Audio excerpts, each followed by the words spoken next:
बिस्मिल्लाहिर्रहमानिर्रहीम, अस्सलाम वालेकुम, गुड मॉर्निंग, वेलकम टू सुनो पाकिस्तान। मैं हूं आपका होस्ट अजीम राना और हमेशा की तरह मेरे साथ मौजूद है और शहरबानो अवान। उम्मीद आप सब ठीक होंगे, खैरियत से होंगे और इन्जॉय कर रहे होंगे मौसम को, क्योंकि रात में जो है पंजाब के मुख्तलिफ शहरों में जमकर बारिश हुई और लाहौर में तो बहुत ही अच्छी बारिश हुई रात को। यस, यहाँ पे आपने देखा नहीं, ऑफिस में बाहर पानी खड़ा हुआ है काफी। क्या नहीं, मेरे आपके इलाके में नहीं बारिश हुई? मेरे इलाके में तो नहीं बारिश। ओके, हाँ, लाहौर के मुख्तलिफ इलाकों में बारिश हुई है, लेकिन रहमत तो बरसी है हमारे इलाकों में। अब आपके इलाके का हम कुछ नहीं कह सकते। नहीं, यहाँ पे हुई होगी, इतनी हुई होगी कि वो उस पर गौर नहीं किया गया। नहीं, गौर किया गया है, अच्छी खासी बारिश हुई है, रात भर बारिश रही है और सुबह में ड्रिजलिंग भी रही है। मुझे इसलिए शहरबानो लग रहा है कि थोड़ी थोड़ी ठंड फील हो रही है। यस, और रात भर में शदीद ठंड हो चुकी हुई थी और अभी ये है कि इस वक्त भी ठंड अच्छी खासी है। आपको कोई ना कोई कोट पहनकर आना ही पड़ा। जो लोग बाइक से आए हैं वो मोटी पफर जैकेट्स पहनकर आए हैं। मैं देख रही थी, मैंने कहा यार फिर से ऐसा लग रहा है सर्दी दोबारा से वापस आ गई है। ये अच्छी बात है। वैसे पाकिस्तान में गर्मियाँ ज़्यादा टाइम रहती हैं और इस दफ़ा कोई अल्लाह की रहमत है रमज़ान की वजह से भी कि मौसम ठंडा है। और लेकिन मौसम जब तब्दील हो रहा है ना, इसने ज़्यादा कंफ्यूज किया हुआ है। दिन में होती है धूप और गर्मी और गाड़ी में भी अगर आप जाएं तो आपको एसी लगाना पड़ जाता है और रात को ठंड होती है तो समझ नहीं आ रही, जिसकी वजह से सुबह आप आज एसी लगा के आए? नहीं, सुबह नहीं। बस देख लें, फिर ये बारिश की वजह से था, या तो आप सोए रह गए, बारिश आपके इलाके में भी हुई है। तो आगे बढ़ते हैं, बात करते हैं गेस्ट द पिक्चर की। कल आपको एक तस्वीर दिखाई गई थी। कल हमने अपने नाजरीन को एक तस्वीर दिखाई थी और कहा था जी कि इस सेलिब्रिटी को पहचाने, जो पहचानेगा सही जवाब देगा, लकी ड्रॉ में शामिल होगा। और ये है वो सनम बलोच। वाह वाह वाह वाह, खूबसूरत। बचपन में भी सनम बलोच का जो एक राइट साइड के गाल का डिंपल है ना, वो बता रहे हैं। ओह माय गॉड, इतना जूम करके देखा है अजीम राना ने? मैंने जूम करके नहीं देखा, हमारे पास तस्वीर उनकी जूम शुदा है। हाँ, और वैसे भी वो उनका डिंपल बहुत फेमस और बड़ा पसंद किया जाता था। ड्रामों में बहुत शानदार एक्टिंग करती रही, उसके बाद मॉर्निंग शो भी करती रही। बड़ा अच्छा करियर रहा इनका। अभी कुछ अर्से से गायब हैं और इनके मद्दाह जो हैं वो इनको मिस करते हैं। तो उम्मीद करते हैं कि जल्द ये बड़े पर्दे पर या छोटे पर्दे पर कहीं पर नजर शहरबानो, अब इस सारी सिचुएशन में सुनो पाकिस्तान को क्रेडिट जाता है ना। बिल्कुल, सुनो पाकिस्तान रिवाइव कर दिया है अपने सारे वो लेजेंड्स कह लें आप, या फिर बड़े, हम नहीं भूलने देते अपने नाज़रीन को, लोगों को। हाँ, सनम बलोच जो है वो एक अरसे से गायब है, लेकिन हम आपको मिस करते हैं और मेरी इनसे मुलाकात भी हुई है और ये इतनी प्यारी खातून है। जितनी प्यारी ये दिखती है ना, नेचर की उतनी ही अच्छी इंसान है, बल्कि उससे भी ज्यादा अच्छी। तो शहरबानो, इसी बात के ऊपर आज की भी तस्वीर दिखाते हैं फिर। बिल्कुल जी, तो आज की तस्वीर देखें जी। आज की तस्वीर कौन सी है और गैस करें कि ये बच्चा कौन है। ये बच्चा ही है। मुझे तो बच्चा ही लग रहा है, क्योंकि बचपन में कुछ समझ नहीं आती बच्चा है या बच्ची है। तो ये बच्चे ने, ये बच्चा है और ओके, ये बच्चे की ना मुझे लग रहा है बड़े होकर ब्रेसेस लगाए हैं इसने और आंखें जो है ये किसी एक्टर से मिल रही हैं। और बाल भी मुझे लग रहा है ये बड़े फेवरेट एक्टर हैं लड़कियों के। मुझे लग रहा है कि आपको पता है कि ये कौन है। हाँ, मुझे लग रहा है कि मुझे इनका पता चल चुका है, लेकिन मैं बताऊंगी नहीं, आपने खुद बताना। तो हमारे वो तमाम नाज़रीन जिनको पता चल चुका है ये कौन है, व्हाट्सएप नंबर टीवी स्क्रीन पर है। आप अपना जवाब हमें व्हाट्सएप कर सकते हैं। हमारे फेसबुक पेज पर जाएं, इस तस्वीर के नीचे राइट आंसर को कॉमेंट करें। इसके अलावा यूट्यूब हमारा चैनल लाइक करें, सब्सक्राइब करें, शेयर करें और अपने 3 दोस्तों से फॉलो करवाएं और सब्सक्राइब करवाएं, तो आप लकी ड्रॉ में शामिल हो जाएंगे। फ्राइडे को आपका नाम, यानी कल, आप में से कोई खुश नसीब होगा जिसका नाम बताया जाएगा और उसको मिलेगी रॉयल की वॉशिंग मशीन। और क्या करती है? जो कि हर दाग धो देती है बिल्कुल सफाई के साथ। शहरबानो, वैसे आपने हमारा जो प्रोग्राम है उसके आगाज में अपने जज्बात का इजहार किया। आपने बताया कि आप मौसम की वजह से बड़े खुश हैं। मैं आपको बताऊं, मैं भी आज बहुत खुश हूँ। क्यों? क्योंकि लाहौर कलंदर मैच जीती है। लेकिन राना साहब, इस खुशी का कोई फायदा नहीं है। ये खुश होने के लिए तो ठीक है, लेकिन क्या फायदा? देर आए दुरुस्त किस फायदा का? अब ये नहीं क्वालिफाई नहीं कर रहे, फिर इसको यूं कर लेते हैं, बड़ी देर कर दी मेहरबान आते ये सही है। और टॉप 4 में अब ये लाहौर कलंदर्स बिल्कुल भी नहीं है, निकल चुकी है प्लेऑफ मरहले से। तो ये ना क्रिकेट में भी धुलाई का सिलसिला जारी है। रॉयल की वॉशिंग मशीन से मुझे ये याद आया, पूरे 3 पॉइंट्स लाहौर कलंदर्स के हैं, क्योंकि 8 मैच खेले और फिर जाके जीते। 11 मैचेस खेले। 8?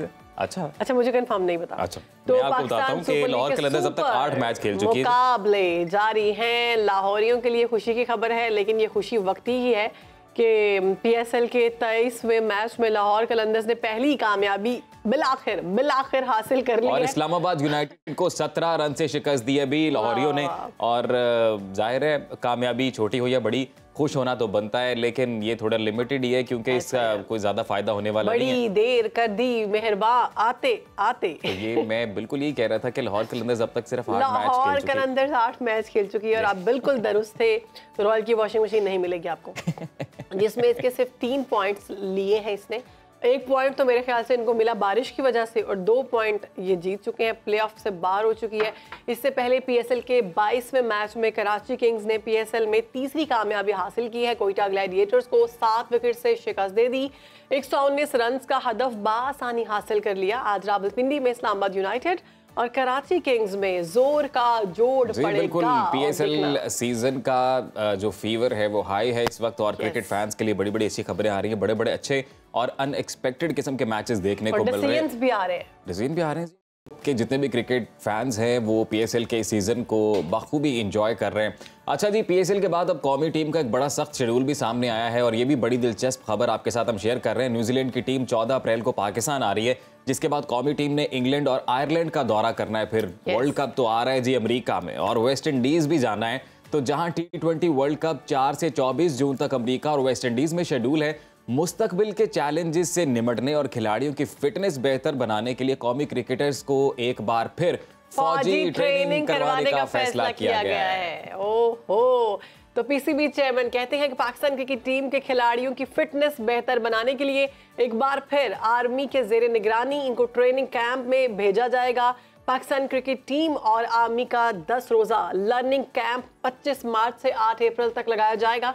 ये ट्रेनिंग कैंप जो है ये मिलिट्री एकेडमी में लगाया जाएगा, और कौमी टीम इससे कबल 2016 में भी फिटनेस बेहतर करने के लिए आर्मी के साथ ट्रेनिंग कर चुकी है। लॉर्ड्स का मैदान किसको नहीं याद भाई, टेस्ट मैच के जो हमारे कप्तान मिसबाह उल हक थे, उस वक्त उन्होंने इंग्लैंड के खिलाफ ग्राउंड में जब पहली इनिंग्स में सेंचुरी मुकम्मल की थी, तो पाक फौज के ट्रेनर्स को सैल्यूट उन्होंने बड़े ही खास अंदाज में पेश किया था कि उन्होंने 10 पुशअप्स लगाए थे। I still remember that time. और मैच में शानदार फतह पर पूरी टीम ने ग्राउंड में पुशअप्स लगाए थे। तो पुशअप्स का जो मकसद था वो पाकिस्तानी फौज की जानिब से लगाए गए उस वक्त के तरबियती कैंप में जो फौजी ट्रेनर्स थे उनकी तरबियत पर उनको खराज तहसीन पेश किया था हमारे प्लेयर्स ने। क्या बात है जनाब, तो फिटनेस के लिए फौजी ट्रेनिंग रंग लाई है, और हम उम्मीद करते हैं कि अभी भी जो फौजी ट्रेनिंग दी जा रही है वो इंशाल्लाह रंग लाएगी, उनकी फिटनेस बेहतर होगी। तो खिलाड़ियों के लिए परफॉर्म करने के लिए फिटनेस जो है वो बहुत जरूरी है। और शहर बानो, अब अगली खबर पे जाते जाते मैं सोच रहा हूँ मैं भी पुशअप्स लगाता हुआ जाऊं पुशअप लगाए और हम बात करेंगे मुल्क की सियासत की। बहुत जरूरी है पुशअप्स करते हुए सियासत को डिस्कस करना, क्योंकि इसके लिए भी बहुत एनर्जी, बहुत फिटनेस चाहिए। तो सियासी और कानूनी महाज पर बड़ी पेशरफ देखने में आ रही है। पंजाब के 18 रुकनी और खैबर पख्तूनख्वा की 15 रुकनी काबीना ने हल्फ उठा लिया है जनाब, और पंजाब में राना सनाउल्लाह परवेज रशीद को मुआविन खुसूसी के तौर पर लाया गया है। जबकि आपको ये बताएं कि केपी में माहिर मईशत मुजम्मिल असलम और बैरिस्टर सैफ समेत 5 मुशीर और 4 मुआविनीन खुसूसी शामिल किए गए हैं। विफाकी काबीना की तश्कील पर भी मुशावरत मुकम्मल हो गई ऑलमोस्ट, और कौन कौन विफाकी काबीना में शामिल होगा, किसको कौन सी वजारत मिलेगी, इस पर तमाम नजरें इस वक्त मरकूज हैं। कौमी असम्बली में मखसूस नशिस्तों की अलॉटमेंट के बाद 6 जमाती हुक्मरान इत्तेहाद को 2/3 मेजॉरिटी मिल गई है जी, 2/3 अक्सरियत। हुक्मरान इत्तेहाद के अरकान की मजमूई तादाद 230 हो गई है, जबकि 2/3 जो मेजॉरिटी है यानी कि 2/3 अक्सरियत, उसके लिए 224 अरकान दरकार थे, 230 हो गए हैं। ये सुन्नी इत्तेहाद काउंसिल ने मखसूस नशिस्तों के मामले पर अदालतों का दरवाजा खटखटा दिया है। पेशावर हाई कोर्ट ने मखसूस नशिस्तों पर मुंतखब अरकान असम्बली को हल्फ उठाने से रोक दिया है। 5 रुकनी लार्जर बेंच भी तश्कील दे दिया गया है, जो आज दोपहर 12 बजे केस की समाअत करेगा। इस तमाम तर सूरत हाल पर बात कर लेते हैं। बिल्कुल जी, हमारे साथ मौजूद हैं सीनियर तज्ज़ियाकार हैं राना मुबशर साहब। बहुत शुक्रिया सर आपके वक्त का। Good morning. मखसूस नशिस्तों का मामला शिद्दत इख्तियार करता जा रहा है। पेशावर हाई कोर्ट की अगर बात की जाए तो लार्जर बेंच आज अहम समाअत करने जा रहा है। क्या सुन्नी इत्तेहाद काउंसिल को कोई बड़ा रिलीफ मिलता हुआ देख सकते हैं आप? As far as Peshawar is concerned, जी उसमें कोई 50-50 चांसेस जरूर है। And I must say a very good morning to you all and your viewers. Thank you. और राना साहब जो है, राना साहब बिल्कुल जा रहे हैं, आपको पता नहीं शहर मानो, he is going to PMA for the fitness. Coming up at least 50. Rana साहब सबको जाना चाहिए। ये राना की कमी पूरी करने के लिए हमें आपको बुलाना पड़ेगा यहाँ पे। कोई मसला नहीं, मैं इनको टफ टाइम दूंगा, ये 50 करेंगे तो मैं राना साहब, वैसे फिटनेस तो जरूरी है इस वक्त जो सियासी मंजरनामा है उसके लिए भी सियासतदानों को। कमजोर दिल के हजरात का तो खेल नहीं रहा है अब। वैसे टू बी वेरी ऑनेस्ट, आपको तो बारिश का ही नहीं पता चलता बारिश हुई है कि नहीं हुई, लेकिन नहीं पता चला। बाकी लोग जो बैठ के यहाँ पे एनालिसिस कर रहे होते हैं, आप ट्रांसमिशंस कर रहे होते हैं, प्रोग्राम्स कर रहे होते हैं, हम लोगों को ज्यादा फिटनेस चाहिए क्योंकि हमारी अपर स्टोरी, हमारा ग्रे जो है that is being used so much, हमें दिन रात एक्टिव रहना पड़ता है। बिल्कुल। तो we need our fitnesses as well। तो अभी राना साहब, अभी पॉलिटिकल सिचुएशन पे थोड़ा सा तज्जिया अगर किया जाए तो क्या सिचुएशन आप देख रहे हैं आने वाले दिनों में, जो काबीना अभी बनी पंजाब में और केपी में, किस तरह के चैलेंजेस का सामना करना पड़ेगा? To be very honest, बड़ा टफ टाइम मिलेगा, और जो हुकूमत में है as far as Punjab is concerned, अगर बात की जाए मरियम बीबी की, तो मरियम बीबी ने जो अभी रमजान पैकेज दिया, अनाउंस किया है, टू बी वेरी ऑनेस्ट, अगर देखा जाए रमजान की हद तक देखा जाए, क्योंकि रमजान में भी डोल आउट मनी एंड ईटेबल्स, सारी चीजें हम देते हैं लोगों को, और कोशिश करते हैं कि जितना ज्यादा से ज्यादा हम यहाँ पे खैरात कर सके, ज़कात कर सके, वो हम करते हैं सारा कुछ। लेकिन द पॉइंट इज के उसमें अगर रमजान के बाद की बात करूं तो उसमें थोड़ा सा मेरे ख्याल में गड़बड़ होगी, क्योंकि हमें चाहिए ये कि जो बच्चे बच्चियां या ऐसे खानदान जो हैं जो कि अफोर्ड नहीं कर सकते, उनको किसी ऐसे रास्ते पे लगाएं जिसपे परमानेंट उनकी अर्निंग हो, instead of giving like you know there is a phrase कि instead of giving like fish, अगर हम उनको फिश देना शुरू कर देंगे तो वो ठीक है किस हद तक, लेकिन then again we should like tell them how to catch a fish. Exactly. That will help them out for the lifetime, you know. So कोई ऐसी ट्रेनिंग हम दे दें उन्हें, कोई ऐसा उनको हुनर सिखा दें हम उनको कि वो लाइफ टाइम अपने लिए राना साहब, कोई कंपैरिजन हो सकता है इस वक्त काफी जो है कह लें कि हम लोग इस वक्त एक्सपर्ट काबीना है पंजाब की जब हम बात करते हैं, जबकि उनके कंपैरिजन में केपी में देखें तो कुछ नए चेहरे भी हैं, तो क्या लगता है आपको, कोई सिचुएशन टफ होने वाली केपी में? देखिए, मुझे जब इमरान खान थे प्राइम मिनिस्टर, तो वो जब जाया करते थे कराची, तो मुराद शाह जो चीफ मिनिस्टर थे उस वक्त, वो उनसे नहीं मिला करते थे, ना इमरान खान को रिसीव करते थे, ना उनको मिलने आते थे, ठीक है। अभी ने कल सिचुएशन देखी, वो यही देखी हमने कि गंडापुर साहब जो है वो जनाब प्राइम मिनिस्टर साहब गए, शहबाज शरीफ साहब, तो he was not seen anywhere. So ये चीजें, आई पर्सनली थिंक ये चीजें ठीक नहीं है, ये चीजें जो है, ये तो वफाक और केपी का आपस में रिलेशनशिप खराब ही रहेगा फिर तो।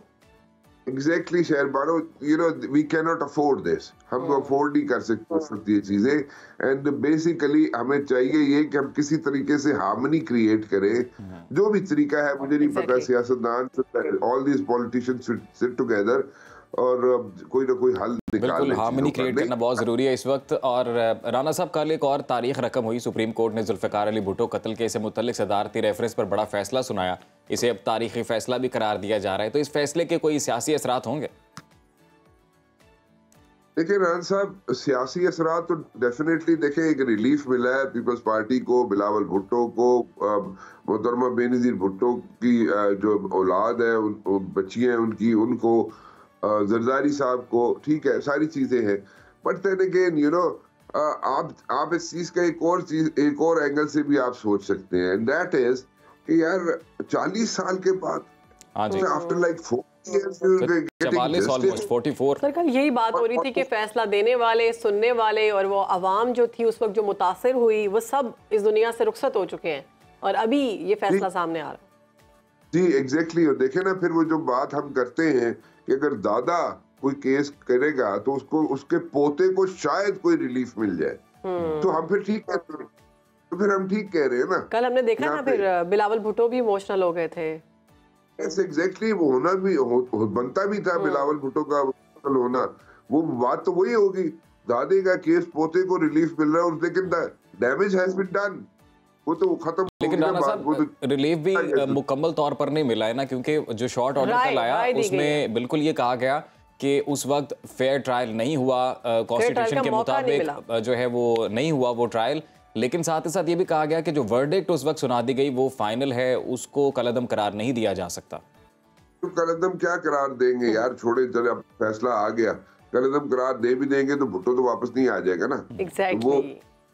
वो तो वो है, तो ऐसी तो ये these are like mere I would say ऐसे वर्डिंग्स हैं जिसको मैं तो कुछ और वर्ड यूज करने लगा था, लेकिन देन अगेन ऐसी वर्डिंग्स हैं जिनको आप कह सकते हैं कि उस वक्त के लोगों की फेस सेविंग हो सकती हो जिन्होंने फैसले सुनाए। सही सही। वो यार वो this it doesn't work that way, दुनिया में ऐसे नहीं चलता, ठीक है।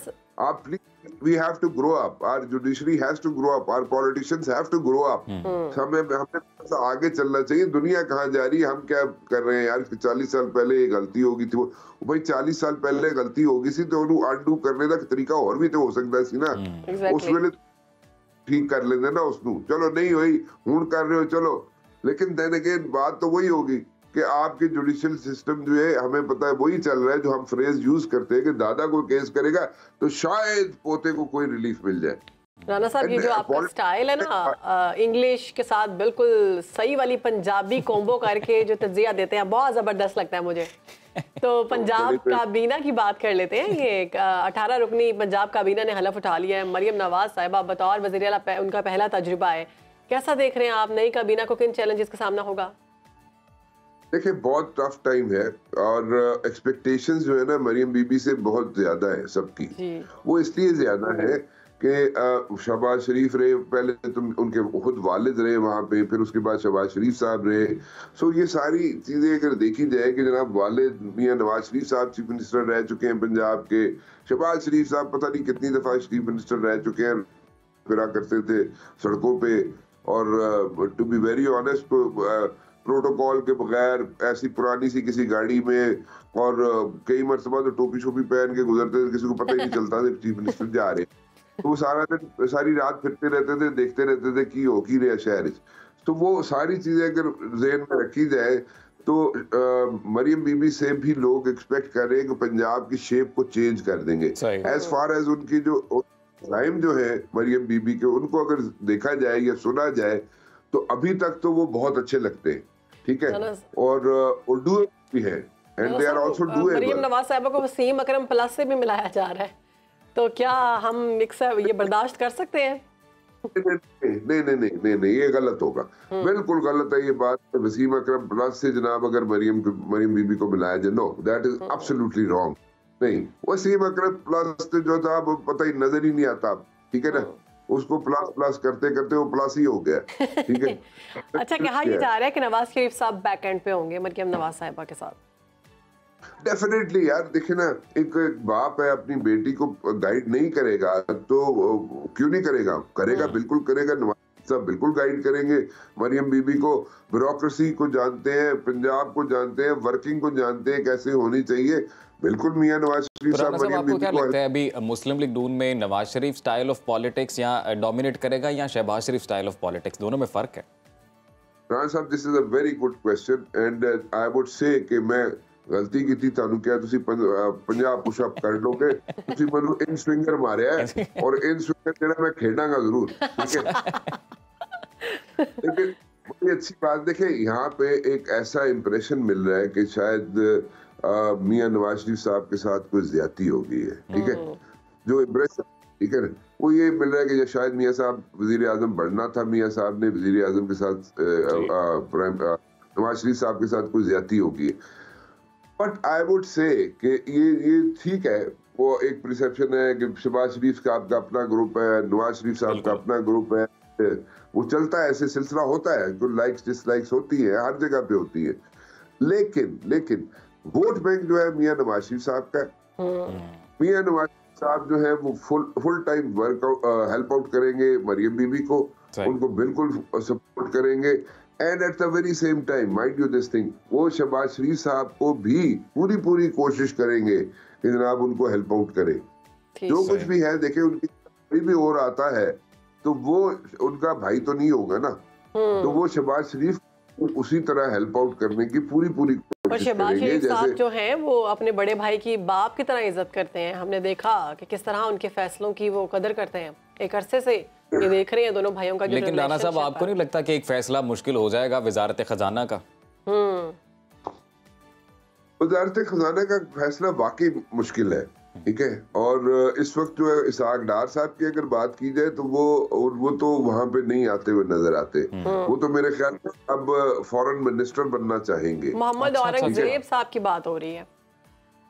फॉरेन मिनिस्टर की नहीं, फॉरेन मिनिस्टर के लिए नहीं, वजीर खजाना के लिए। लेकिन ये भी दिलचस्प बात आपने राना साहब, आप खबर दे रहे हैं, वैसे ये स्पेकुलेशन है। नहीं शहर मानो, मैंने आपकी तरफ एक स्पैनर फेंका यार, आपको समझ ही नहीं आई बात। मैंने कहा है कि इसहाक डार साहब जो है वो फॉरेन मिनिस्टर बन सकते। बिल्कुल, मैं यही पूछ रहा था आपसे कि ये वो किसी और तरफ से कह रहे हैं फॉरेन मिनिस्टर।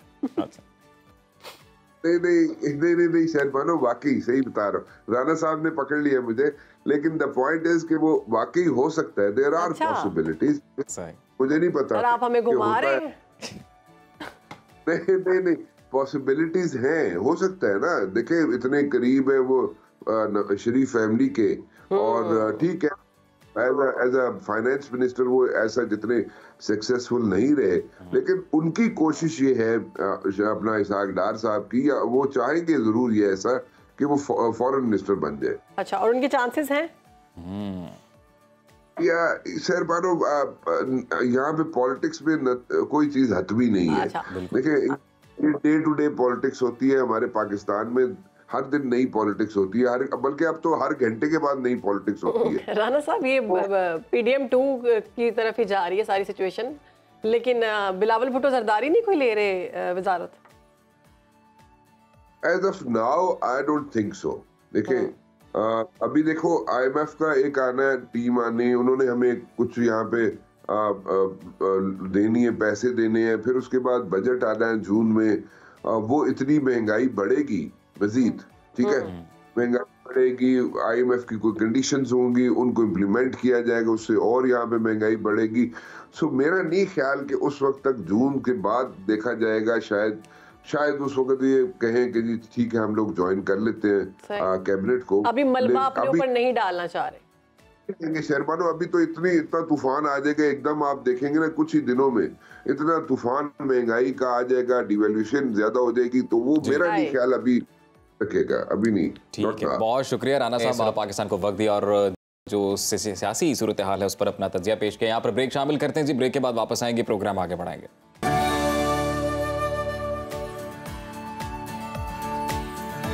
तो जनाब, पाकिस्तान बरसगीर के मुसलमानों पर अल्लाह ताला का बहुत बड़ा एहसान था। ये खिलाफत उस्मानिया के खात्मे के बाद दुनिया के नक्शे पर उभरने वाली पहली नज़रियाती इस्लामी रियासत थी, जिसके क़याम का मकसद इस्लामी उसूलों पर अमल करके अवाम उन्नास के मसाइल को हल करना था। तवक्को ये की जा रही थी कि ये मुमलिकत खित्ते में बसने वाले मुसलमानों के दुखों का मद्दावा साबित होगी, मगर 76 बरस गुजर जाने के बावजूद आज भी वतन अजीज़ मुख्तलिफ बहरानों में घिरा हुआ है। चाहे वो मसला नज़रियाती या कौमी रियासत का हो, या सियासी अदम इस्तेहकाम का हो, इक्तसादी या मुआशी मसाइल हो, या बदअमनी और लाकानूनियत हो, हर वक्त एक ही जुमला सुनने को मिलता है कि मुल्क नाजुक दौर से गुजर रहा है। यही वजह है कि मुल्क की 64% आबादी यानी 30 साल से कम उम्र के नौजवान जो लोग हैं, जो तबका है, वो शदीद मायूसी का शिकार है।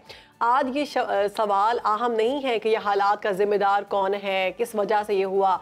अहम सवाल ये है कि इन हालात को बेहतर कैसे बनाया जा सकता है। बिल्कुल जी, और तमाम सूरत हाल पर गुफ्तगू करते हैं। स्टूडियोज़ में हमारे साथ सीनियर तज्ज़ियाकार अदनान आदिल साहब मौजूद हैं। अदनान साहब, जैसा कि शहर बानो ने भी अभी इंट्रो पे बताया आपने कि जो नौजवान तबका है उसकी एक बड़ी तादाद ऐसी है कि जो मौजूदा सियासी निज़ाम से मायूस नज़र आती है, तो क्या ये जो मौजूदा हमारा पॉलिटिकल सिस्टम है उसकी इनएबिलिटी की वजह क्या है, क्यों वो डिलीवर नहीं कर पा रहा? उसकी एक वजह यह है कि कानून की हुक्मरानी नहीं है, मेरिट सिस्टम नहीं है। बदकिस्मती से कि पाकिस्तान जो है, देखें इसमें इश्यूज़ ये हैं कि पाकिस्तान जब बना तो ज़्यादातर एक ज़रई कबायली और जागीरदाराना माशरा था, बहुत पसमानदा इलाका था ये जहाँ पाकिस्तान अब है, वेस्ट साइड जी।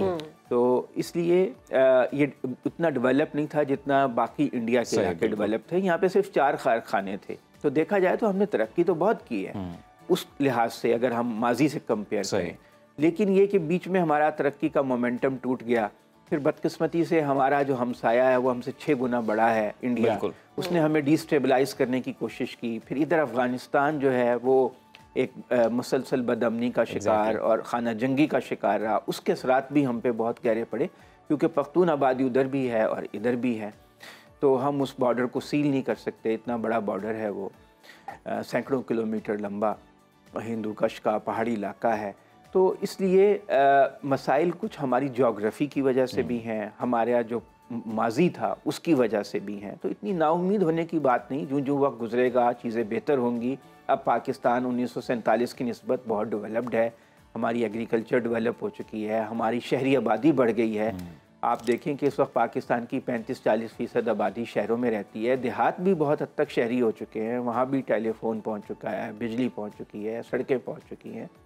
तो चीज़ें पॉजिटिव भी हैं और चीज़ें नेगेटिव भी हैं। नेगेटिव ये है कि हमारे यहाँ सियासी इस्तेहकाम नहीं आ सका, और सियासी इस्तेहकाम ना आने की और बहुत सी वजूहात हैं, और लेकिन ये कि हमारे यहाँ आइन का तसलसल नहीं रहा, जमहूरियत का तसलसल नहीं रहा। इंडिया में एक दफ़ा आइन बन गया, बिल्कुल, फिर मुसलसल वो चलता रहा, इंटरप्शन नहीं हुई। हमारे यहाँ बदकिस्मती से सियासतदान जो हैं अपने मामलात इस तरह नहीं सुलझा पाते आपस में, तो इंटरप्शंस बहुत होती हैं, तसलसल नहीं रहता जमहूरियत। अदनान साहब, एक आपने बड़ी दिलचस्प बात की, जोग्राफ़ी। तो आपको क्या लगता है कि इसी जोग्राफ़ी को हम अपने एडवांटेज में भी यूज़ कर सकते थे? डिसीजन मेकिंग सही नहीं हुई माजी में?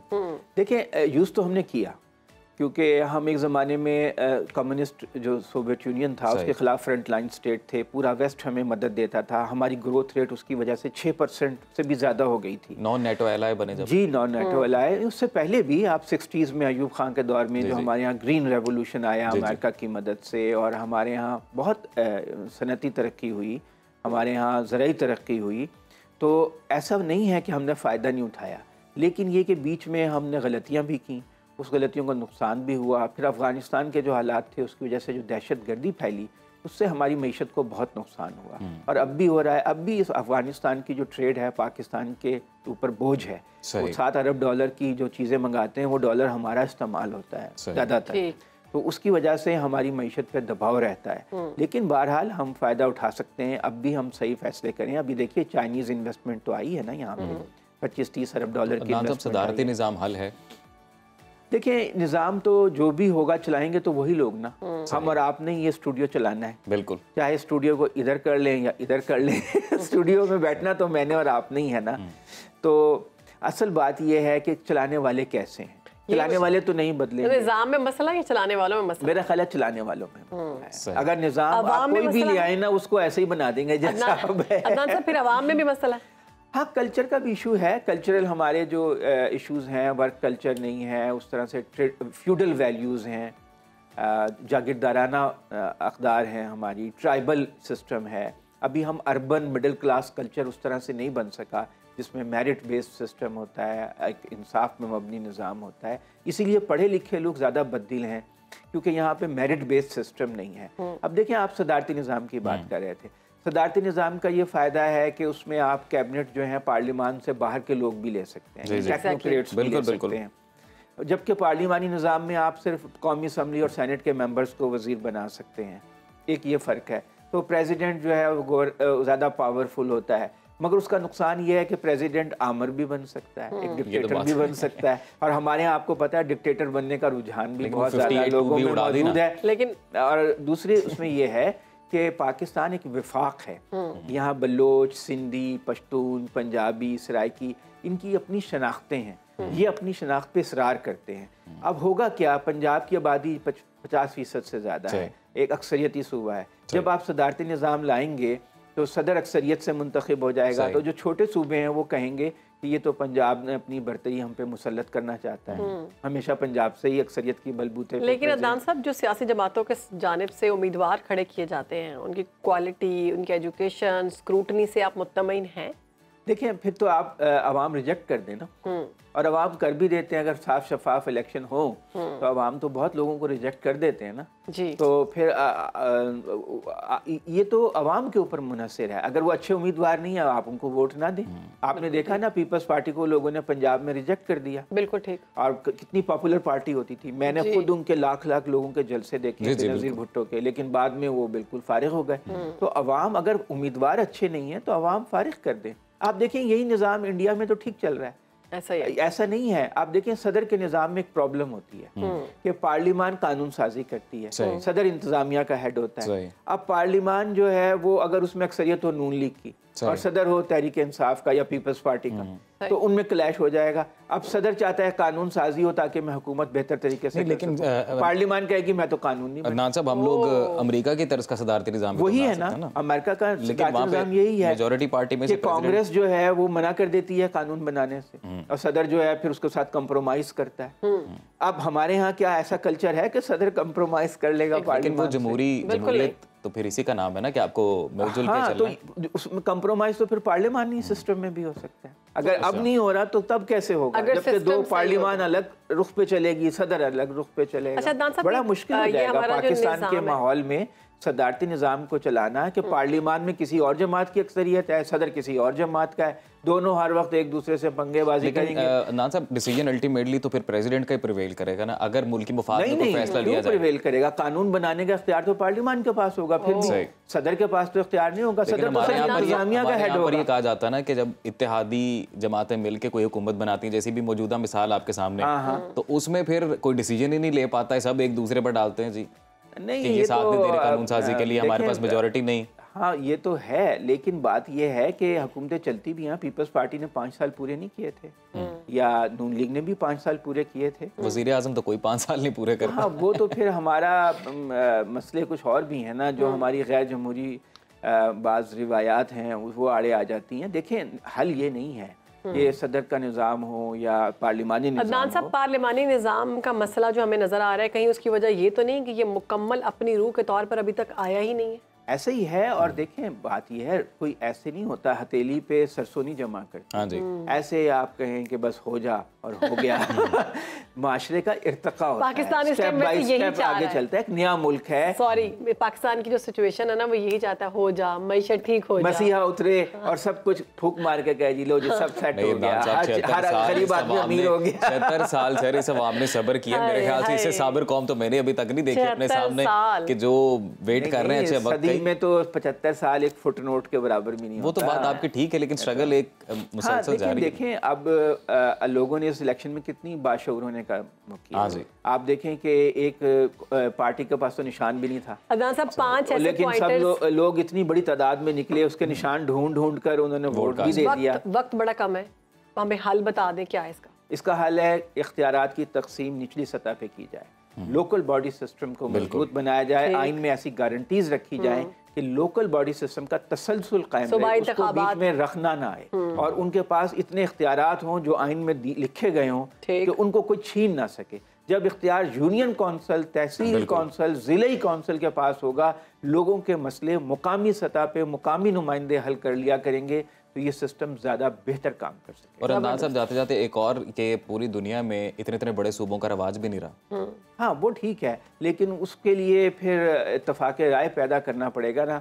वो इत्तफाक राय आपको पता है इस मुल्क में होना ज़रा मुश्किल है। बहुत शुक्रिया अदनान साहब, आपने बहुत ज़बरदस्त मिसाल दी कि हमें अपने लोकल बॉडीज़ को बेहतर करना होगा, उस सारे सिस्टम को बेहतर करना होगा। एक छोटी सी ब्रेक के बाद हाजिर होते हैं।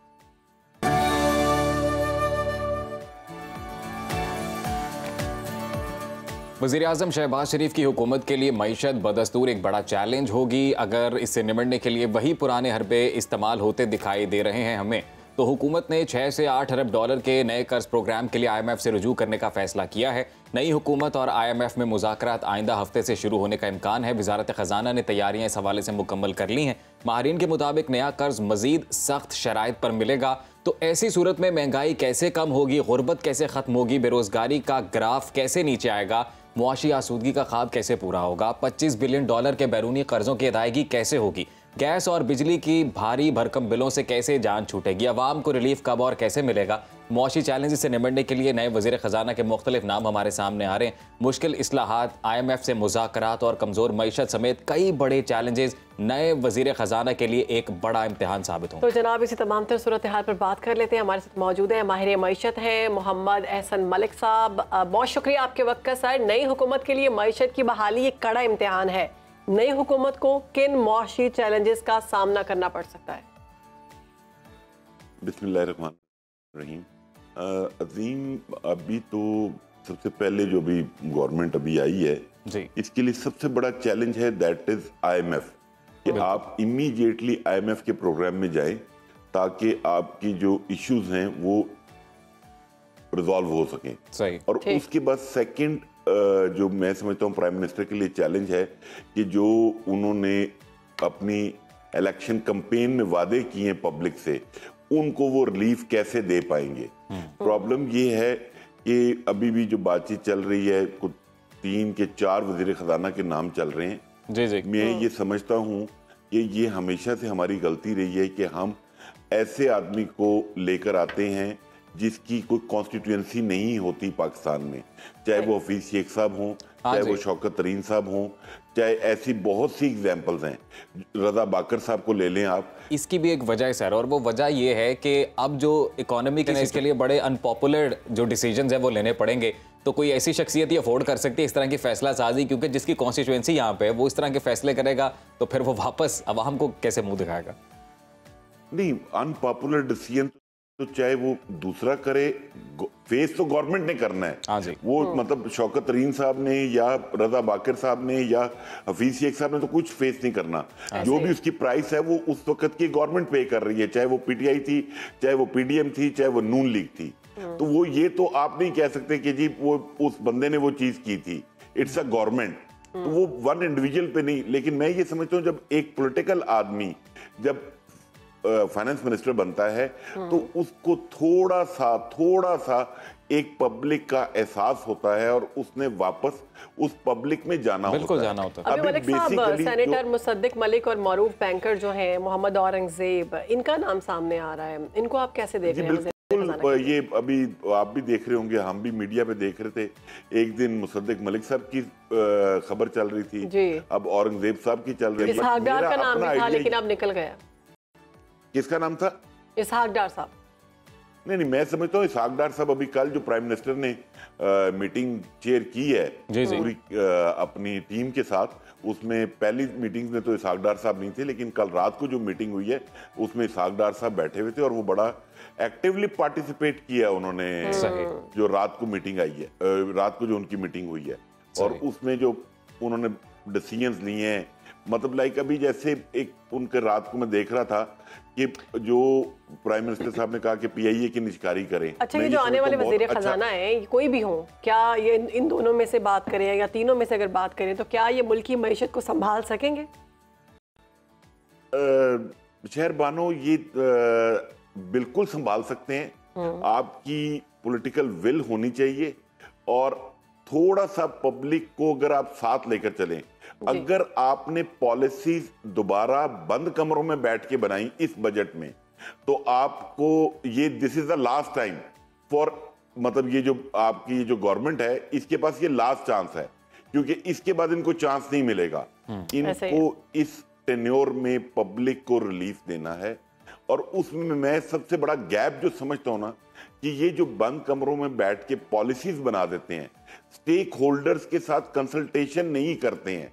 कि भाई मैं थोड़ा सा यहाँ पे गवर्नमेंट को भी आज देना चाहता हूँ कि गवर्नमेंट कहती है कि जब भी बजट आता है तो कोई हमें को 800 से 1000 के दरमियान बजट प्रपोजल्स आती हैं और हर प्रपोजल में यही कहा जाता है टैक्स कम कर दें, टैक्स कम कर दें। ऐसे है। कोई भी लेकिन अब तो उसका सलूशन नहीं देता है। 18% मजीद GST लगने वाली है। ये हमारी ज़रूरियात ज़िंदगी की जितनी भी अशियाँ हैं उन पर पहले से ही IMF की जानिब से सिफारिशात शुरू हो गई हैं।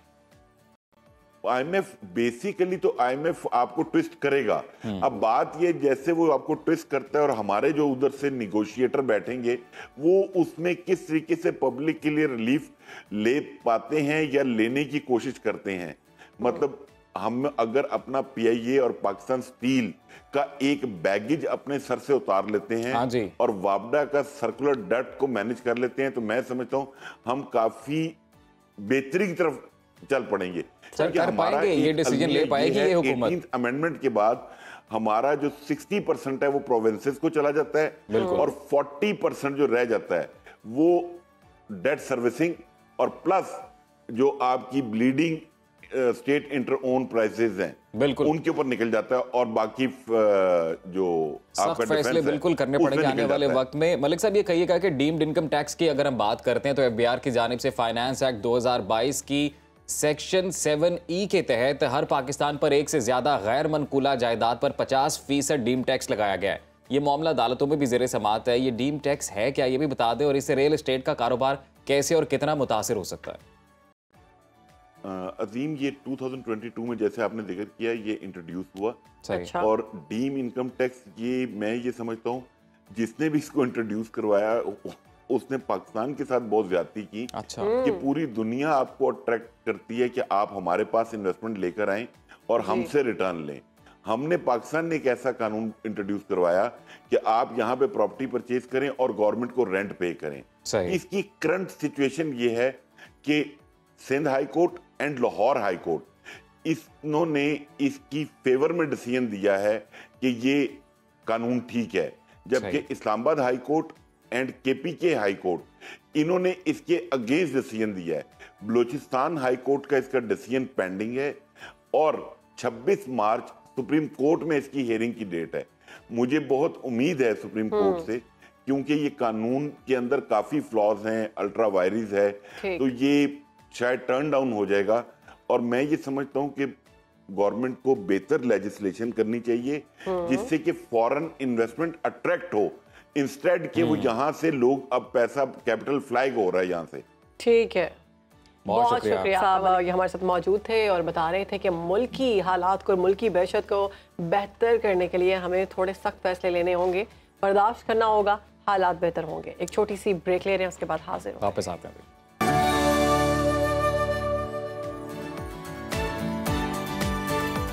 तो ज़रा नम हो तो ये मट्टी बड़ी जरहेज है साकी। पाकिस्तान के नौजवान नस्ल कुदरती सलाहियतों से माला माल है। ज़िंदगी का कोई भी शोबा हो, ये होनहार नौजवान अपनी काबिलियत का लोहा मनवा लेते हैं। हमारे प्रोग्राम के अगले गेस्ट जो अभी हम उनसे बात करेंगे वो हैं अली अब्बास, और इनका ताल्लुक़ है कराची से। और इन्होंने बड़ी एक मुनफरिद चीज़ बनाई है जिसको टिम टिम कहते हैं। दुनिया भर में धूम मची हुई है। आप सोच रहे होंगे ये टिम टिम क्या है? तो टिम टिम एक रोबोट है जो ऑटिज्म से शिकार बच्चों के लिए बनाया गया है। वर्ल्ड हेल्थ ऑर्गेनाइजेशन के मुताबिक दुनिया में हर 160 में से एक बच्चा ऑटिज्म का शिकार होता है, और ऐसे बच्चों को लोगों से गुफ्तगू करने में मुश्किलात पैदा होती हैं, जबकि उनकी जहनी सलाहियत भी मुतासिर होती है। इसलिए ऐसे बच्चों को सारी ज़िंदगी किसी दूसरे के सहारे की ज़रूरत रहती है।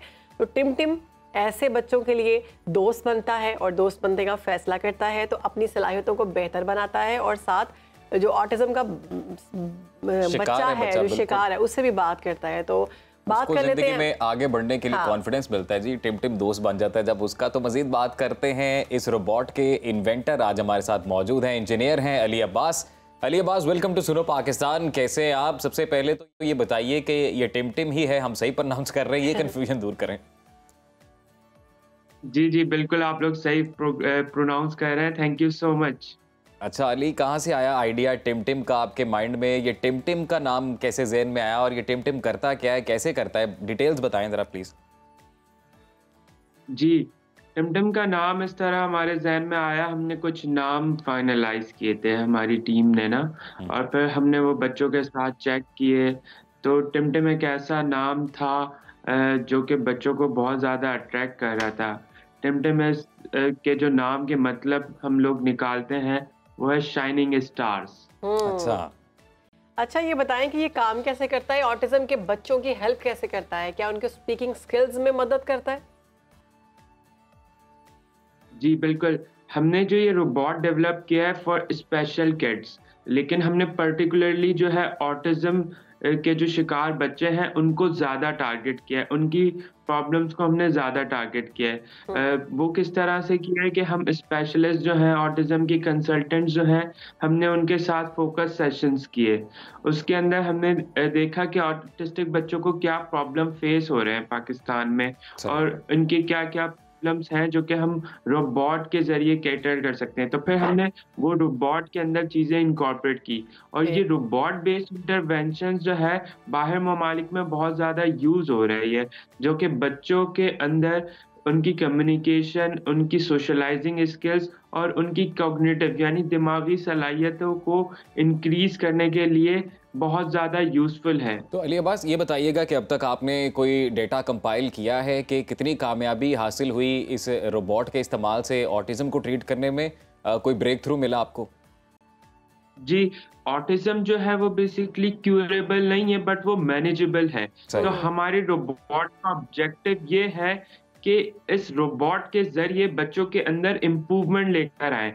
उनके 3 एरियाज़ में, उनकी कम्युनिकेशन अच्छी हो, उनकी एजुकेशनल स्किल्स एनहांस हो, बच्चों के अंदर इंटरेस्ट और एक फोकस जो है वो इंक्रीज़ हो। जब हमने देखा टिमटिम वैसे अभी 50 से ज़ायद बच्चों के साथ टेस्ट हो चुका है। मतलब एक नंबर जो मैंने आपको दिया, तो हम जो विजुअल्स देख रहे हैं इसमें मैं देख सकती हूँ कि बच्ची बात कर रही है और सामने वो चीज़ें आना शुरू हो गई हैं, सन है और कोई एनिमल भी आ रहा है। तो ये आईपैड की दूसरी गेम्स की अगर बात की जाए, उनसे किस तरह मुख्तलिफ है?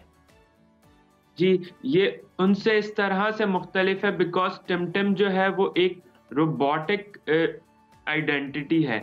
बिकॉज रोबोट जो है एक बच्चे से कनेक्शन डेवलप कर लेता है, लेकिन जो टैबलेट होते हैं, लैपटॉप्स होते हैं, ये एक बहुत ही मशीन सेंट्रिक होते हैं, इससे कनेक्शन डेवलप नहीं हो पाते।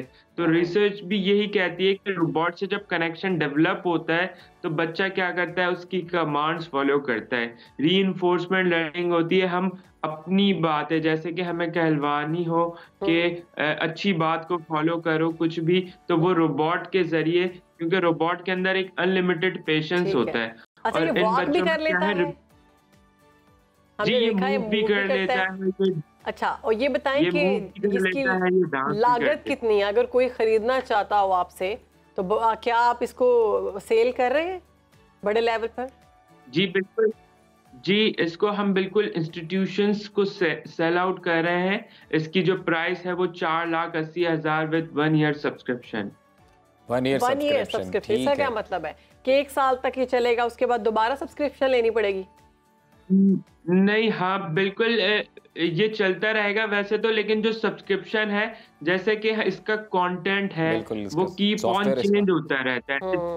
इसका सॉफ्टवेयर जो है, अपडेट करना पड़ेगा। बच्चे होते हैं जी, अपडेट करना पड़ेगा। ग्रेड 1 के बच्चे होते हैं, वो ग्रेड 2 में आते हैं, तो जाहिर है उन्हें डिफरेंट चीजें चाहिए होती हैं। इसी तरह से इसकी सब्सक्रिप्शन है जिसके अंदर हम वारंटी भी प्रोवाइड कर रहे हैं, सपोर्ट भी प्रोवाइड कर रहे हैं और फ्रीक्वेंट अपडेट भी। चलिए बात, जैसे कि आपने बताया 4 लाख इसकी कीमत आप बता रहे हैं, 5 लाख 4,80,000 तकरीबन 5 लाख कर लें चलें, तो ये एक ज़्यादा प्राइस है, मतलब हर बंदा तो इसे अफोर्ड नहीं कर सकता। तो अब मैं चाहता हूँ कि आप थोड़ा ये भी बताएं कि कोई फ्यूचर में आपका प्लान है कि इसकी प्राइस थोड़ी नीचे लाई जा सके। दूसरा ये कि ये सेफ तरीक़ाकार है, ये मेडिकली सर्टिफाइड है ये रोबोट, कि जो ऑटिज्म के शिकार बच्चे हैं वो इसे अपना दोस्त बना सकते हैं।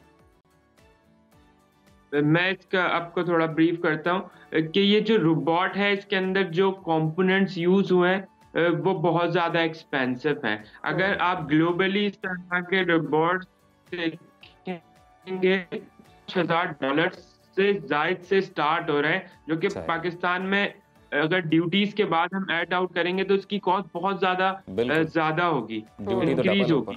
लेकिन ये रोबोट हमने बेयर मिनिमम जो कि एक $1,700 बनते हैं इन टर्म्स ऑफ डॉलर, 4,80,000 रुपए अप्रोक्सीमेटली, तो हमने इसमें रेडी आउट किया जो कि हम जिसमें हम 1 साल की सब्सक्रिप्शन भी प्रोवाइड कर रहे हैं अपने कस्टमर्स को। अच्छा, मुझे ये बताएं फ्यूचर प्लान्स क्या हैं आपके? क्या इसी को आगे लेकर चलेंगे या मजीद इस तरह के रोबोटिक चीजें नहीं लेके आएंगे आप? फ्यूचर प्लान्स हमारे ये हैं कि इसी रोबोट को हमें अभी मिलियंस ऑफ चिल्ड्रन तक पहुंचाना है, और ना सिर्फ ये रोबोट स्पेशल बच्चों के लिए काम आ सकता है, ये रोबोट आफ्टर कस्टमाइजेशन बहुत ज्यादा स्कूल लर्निंग में यूज हो सकता है। ये आइडिया कैसे आपको आया कि मैं एक ऐसी चीज बनाऊं जो ऑटिज्म के बच्चों के काम आए? जी, ये आइडिया मुझे इस तरह से आया, एक सीरीज थी दी गुड डॉक्टर, वहां से मैंने ऑटिज्म के बारे में पढ़ना स्टार्ट किया था, तो देखा कि रोबोट बेस्ड इंटरवेंशंस तो काफ़ी ज़्यादा इफेक्टिव हैं इन बच्चों के लिए, और हमारी कंट्री में कोई टेक्नोलॉजिकल यूज़ नहीं है इन बच्चों की इम्प्रूवमेंट लाने के लिए। तो बस वही एक टेक्नोलॉजिकल सॉल्यूशन मेरी टीम ने मिलकर बनाया और हमने इसको टेस्ट किया और फाइनली ये बच्चों के ऊपर वर्क कर रहा है। चले अली, बहुत अच्छी काविश है आपकी, बहुत शुक्रिया IT इंजीनियर अली अब्बास साहब ने दिया। और हमारी बेस्ट विशेज़ आपके साथ हैं, बड़ी ही नेक काविश है और हम चाहते हैं कि मज़ीद आप सोफिस्टिकेशन लेके आएँ, इस मशीन को मज़ीद एडवांस करें ताकि कोई बड़ा ब्रेक थ्रू हासिल हो और इस बीमारी को ख़त्म करने में मदद हासिल हो सके। तो आगे बढ़ते हैं शहरबानो प्रोग्राम में। बिल्कुल जी, आगे बढ़े। अच्छा, मैं आगे चलने लगा था। तो जी इस्लामाबाद का रुख कर लेते हैं। 3 रोजा जेम स्टोन एंड ज्वेलरी नुमाइश का वहां पर एहतमाम किया गया और 30 से ज़ायद डीलर्स एंड एक्सपोर्टर्स ने इस नुमाइश में हिस्सा लिया है। रुबीना कौसर ने इस पर रिपोर्ट तैयार किया। आइए देखते हैं।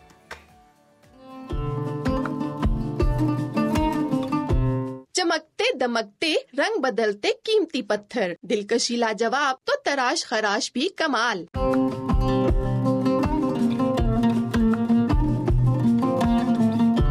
इस्लामाबाद में सजी कीमती पत्थरों की नुमाइश में जमुर्द, नीलम, अकीक, फिरोजा, जरकून, याकूत और मरजान समेत 100 से ज्यादा इकसाम के कीमती पत्थर रखे गए थे। खूबसूरत नगीने और कीमती पत्थर जुड़े ज़ेवरात भी खवातीन की तवज्जो का मरकज रहे। जो जेम्स और ज्वेलरीज में हैं वो बहुत अच्छी हैं, बहुत ऑथेंटिक किस्म की हैं। जब स्टोन्स की बात होती है तो बहुत सारे लोग हैं वो स्टोन्स पे बहुत ज़्यादा बिलीव करते हैं, तो मैं भी उन्हीं में से एक हूँ कि मैं भी बिलीव करती हूँ और मैं ऑलरेडी खुद भी मोहे नजफ, दौरे नजफ ये पहन चुकी हूँ। डिफरेंट वैरायटीज हैं, तो I am just gonna purchase a few things. World को पता हो कि पाकिस्तान के पास कितने ब्यूटीफुल जेम स्टोन्स हैं। नुमाइश में 30 से ज्यादा डीलर्स और एक्सपोर्टर्स ने हिस्सा लिया और पत्थरों की सनत के फरोग के लिए इकदामात को सराहा। दुनिया में मुख्तलिफ कंट्री से स्टोन आते हैं, पाकिस्तान के बेहतरीन स्टोन है, ज्यादातर स्कर्दू से आता है, गिलगित से। मुंतज़मीन का कहना था कि तवक्को है ये नुमाइश इस सनत से जुड़े अफराद के लिए नई मंडियों की तलाश में मामन साबित होगी। ये कीमती पत्थर जहां बड़े पैमाने पर रोजगार पैदा कर सकते हैं,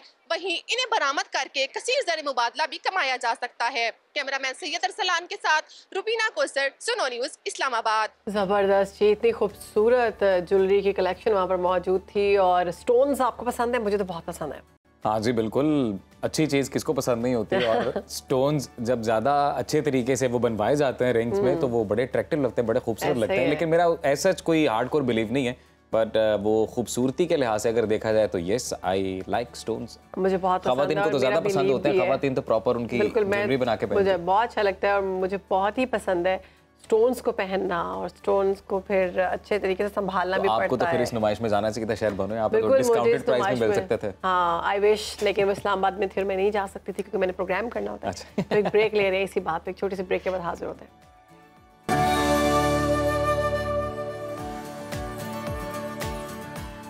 अच्छा शहरबानो, हमने मौसम की तो बात की कि मौसम बहुत अच्छा है और मौसम फ्रीक्वेंटली चेंज हो रहा है, तो बदलते मौसम की एक अच्छी बात ये होती है कि फ्रूट्स भी बदलते हैं, नए नए फल आते हैं। तो आपका फेवरेट फल कौन सा है? अभी आजकल तो स्ट्रॉबेरी का सीजन आ चुका है। आज सुबह आपने मुझे ये खुशखबरी दी थी मैंने कहा अब तो मैं स्ट्रॉबेरी से हाथ साफ करूंगी। मुझे स्ट्रॉबेरी बहुत पसंद है, बड़ा मजा आता है मुझे खाने का स्ट्रॉबेरी शेक। लेकिन फिर आपके लिए और वो तमाम खवातीन हज़रात जिनको स्ट्रॉबेरी पसंद है उनके लिए बड़ी अच्छी खबर है कि लाहौर में स्ट्रॉबेरी का एक ऐसा फॉर्म मौजूद है जहाँ आप अपनी फैमिली और बच्चों के साथ जाकर अपने हाथ से स्ट्रॉबेरी तोड़ें, खाएं। अपने हाथ से तोड़ें? सोशल मीडिया पे बड़ा फेमस हो रहा है फार्म। अच्छा, तो जनाब फिर हमें भी दिखाएं फार्म। बिल्कुल, रुबीना गई है वहाँ पे और उन्होंने बड़ी शानदार रिपोर्ट तैयार की है, आइए देखते हैं।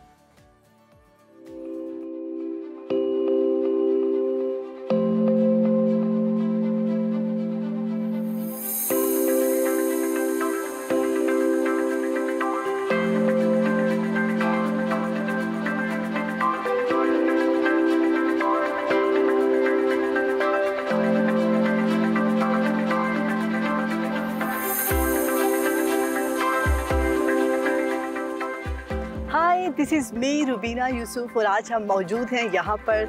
हरियाली, कितना खूबसूरत बाग है, कितना खूबसूरत खेत है। ये है स्ट्रॉबेरी का खेत और जैसे कि गर्मियों का मौसम शुरू हो गया है और हर घर की जो जीनत बनने वाला फ्रूट है वो स्ट्रॉबेरी है, जिसको हम यूज़ कर सकते हैं जूसेस में, शेक्स में, आइसक्रीम्स, और अगर कोई मेहमान आता है तो उसको फ्रूट चाट में काट कर भी हम देते हैं स्ट्रॉबेरी।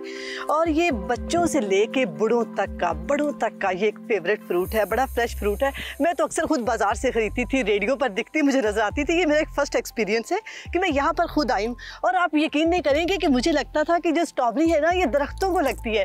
तो जब मैं आने वाली थी कि मैंने कवरेज करनी है तो मैंने रिसर्च किया तो मुझे पता चला कि ये खेतों में लगती है और इसको संभालना बड़ा मुश्किल होता है। ये देखिए यहाँ पर प्लास्टिक शीट है, ये इसको इसकी हिफाजत के लिए है कि इसको मिट्टी ना कहीं लग जाए, तो ये एक एक पौधे की हिफाजत करना बड़ा मुश्किल है। तो जो इसका ये वाइट फूल है ना, ये भी स्ट्रॉबेरी की शक्ल इख्तियार करेगा और ये देखिए अभी स्ट्रॉबेरी बहुत छोटी है, बन रही है। हम यहाँ पर एक खाते हैं, कितनी मज़े की स्ट्रॉबेरी है। अगर आप इसको खाएं तो ऐसे ही खा सकते हैं, बहुत मज़े की है। तो अभी आप खेत को एंजॉय करें, हम इसके फ़ायदों की बात करते हैं।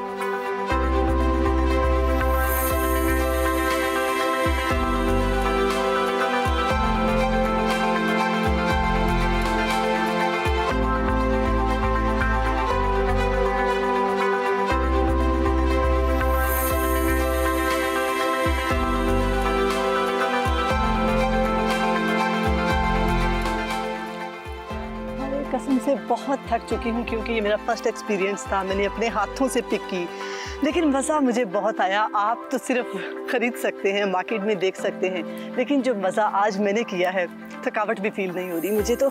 लेकिन जो मैंने वादा किया था मैं इसके फ़ायदे आप लोगों को बताऊँगी, तो हम थोड़े से फ़ायदों की अगर बात करें तो जो आजकल का सबसे बड़ा मसला है वो है वेट लूज़ कैसे किया जाए। आपको वेट लूज़ करना है और आप जिम जाते हैं, एक्सरसाइज करते हैं, लेकिन अगर आप ये खा सकते हैं तो आपका वेट चुटकियों में कम हो सकता है।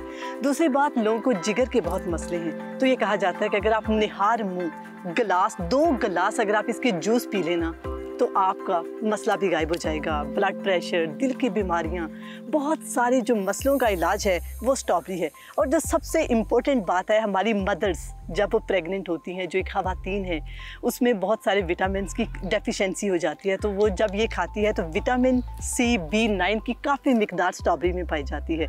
तो मेरी ये रिक्वेस्ट है कि जो ख़वातीन हैं वो अपना ख्याल नहीं रख पाती तो वो प्लीज़ स्ट्रॉबेरी तो लाजमी खाएँ।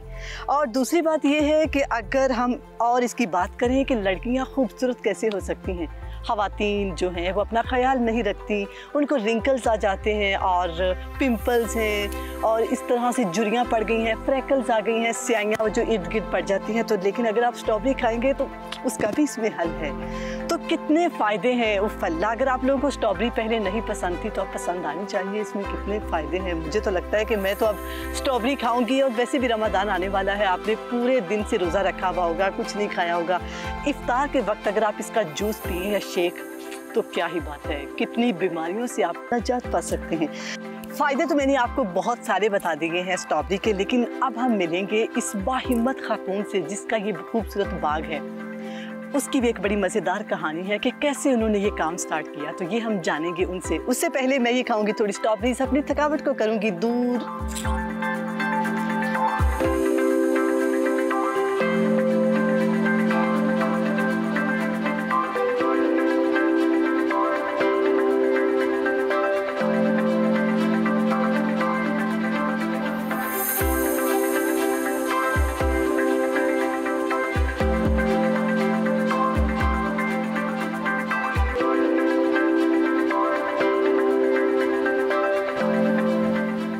वैसे ये कहा जाता है कि जो ख़वातीन है वो सिर्फ घर के काम ही कर सकती हैं, रोटियां बना सकती हैं, कपड़े धो सकती हैं, जो मेहमान आते हैं उन्हें सर्व कर सकती हैं। लेकिन आज ये गलत होने वाला है क्योंकि मैं आज एक ऐसी खातून के पास मौजूद हूँ जो इस बाग की रानी है। जी आयशा। जी अस्सलाम वालेकुम। वालेकुम अस्सलाम। आज हम इनसे जानते हैं कि शौक़ पैदा कहाँ से हुआ, किससे इंस्पायर हुई। मैं नेचर से प्यार करती थी, तो नेचर के करीब रहती थी, ज़्यादातर रहती थी। मैंने जब कोविड आया ना तो ये फिर मैंने शौक़ को थोड़ा सा डेवलप किया। मैंने देखा कि चलें हम क्रॉप्स में डील करते हैं, हम लोगों में नहीं ये गपशप लगा सकते थे, फ्रेंड्स कजन्स की तरफ नहीं जा सकते थे, लेकिन ज़मीन पे आने से हमें कोई नहीं मना कर रहा था। जब कोविड आया तो लोगों ने जो थी औरतें उन्होंने घरों पर कढ़ाई शुरू कर दी, कढ़ाई कपड़े सिलाई करना, और आपको ये ख्याल कैसे आया? मैं उस स्टेट ऑफ माइंड की नहीं थी, मुझे ये था कि बाहर निकल के फील्ड पे काम करना चाहिए। पहले मैं और एक्सपोर्ट्स वगैरह का बिजनेस करती थी, तो फिर मैंने कहा चले इसको हम अवेल करते हैं। मेरे पास अपनी लैंड थी, मैंने उस पर ये क्रॉप लगाना शुरू कर दी। जैसी क्रॉप लगाई अल्लाह मियाँ ने बरकत डाली और ये आपके सामने स्ट्रॉबेरी। अच्छा, कितना मज़ा आ रहा है। मुझे ये बताएं आपकी एज क्या थी जब आपको कोई ऐसा शौक़ पैदा हुआ? कोई आपने कोई स्पेसिफिक सोचा हुआ था पहले से कि आप जब आप बड़ी होंगी तो आप कोई ऐसा क्रॉप बनाएंगी? नहीं, मैं जब अर्ली 30s में थी तो मैं ये ज़रूर प्लान करती थी कि बच्चों को लाहौर में फेस्टिवल्स पे जाना चाहिए, क्योंकि जब हम छोटे थे हमारे बाबा वगैरह हमें फेस्टिवल्स पे लेके जाते थे, की रानी सर्कस इस तरह के बहुत लगते थे। लेकिन जब हम बड़े हुए कोई यहाँ पर फेस्टिवल नहीं, मैं अपने बच्चों को कहीं भी नहीं लेके जा सकती थी। फिर जब कोविड आया तो हम लॉक हो गए, ठीक है। उसके बाद मैंने देखा बच्चे जो है ना वो मोबाइल गैजेट्स इनसे निकलते ही नहीं है। इवन मैं अपने तीनों को कहती हूँ तो वो कह देते हैं कि नहीं घर पे खाना मंगा लेते हैं, बाहर कौन जाए। मैंने कहा ये गलत हो रहा है लाहौर के साथ। मैंने कहा मैं बच्चों को इनवाइट करती हूँ, बच्चे आएंगे, ठीक है, और फिर ये स्ट्रॉबेरी में बैठेंगे, मेले लगेंगे, लाहौर वापस उस मेलों में आ जाएगा। अल्हम्दुलिल्लाह 3 साल हो गए हैं। Okay okay, wow. अच्छा मुझे ये बताइए, आपने अपने शौक को बिजनेस में बदला तो कितनी खुशी हुई, पहली इनकम कितनी आई, कहाँ से आपने काम स्टार्ट किया, क्या इतना ही बड़ा क्रॉप था या कोई छोटी सी कोई किनारी? अल्हम्दुलिल्लाह मेरे पास 4 जगह पे लगता है क्रॉप। ये जो है ये 1 एकड़ है, बाकी 19 एकड़ है, कहीं 3 कैनाल्स भी है।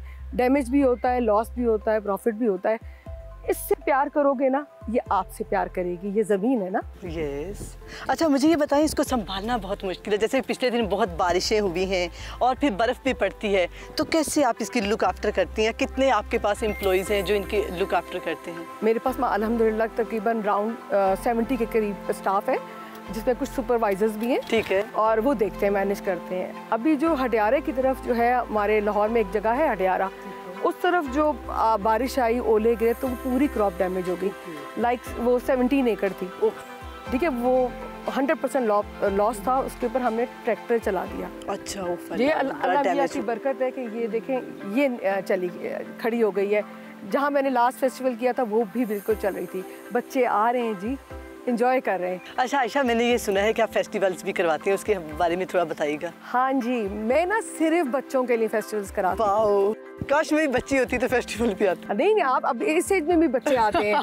हमारे पास यूथ आती है, हमारे पास छोटा बच्चा आता है, हमारे पास टॉडलर आता है, तकरीबन सारी एज ग्रुप के बच्चे आते हैं और वो खेलने आते हैं। अच्छा, वो कहाँ पे फेस्टिवल होता है? इसी खेत में होता है, कोई स्पेसिफिक जगह है? नहीं जी, मैं स्विच करती रहती हूँ, कभी इस क्रॉप पे होता है, कभी आगे हडियारे की तरफ होता है, कभी बेदियाँ के पास होता है, पानी के पास होता है। मेरे पास वेगर गाँव में भी जगह है, मैं वहाँ पर भी फेस्टिवल करती हूँ। बेसिकली ना मैं बच्चों को एंटरटेन करती हूँ, उसमें मैं ना डिस्टर्बेंस नहीं चाहती। हमारा आइसक्रीम फेस्टिवल होता है। ओके वाह, उसमें आइसक्रीम में फिर स्ट्रॉबेरी आप लोग लगाते हैं? जी, मैंगो स्ट्रॉ होता है, वाटरमेलन का होता है, मेलन का होता है। वो आपके अपने खेत हैं मेलन के? वाटरमेलन और मेलन के तो मेरे अपने खेत हैं, लेकिन मैंगोज में हम अरेंज करते हैं। इसका मतलब हम बच्चों को बुलाते हैं जी।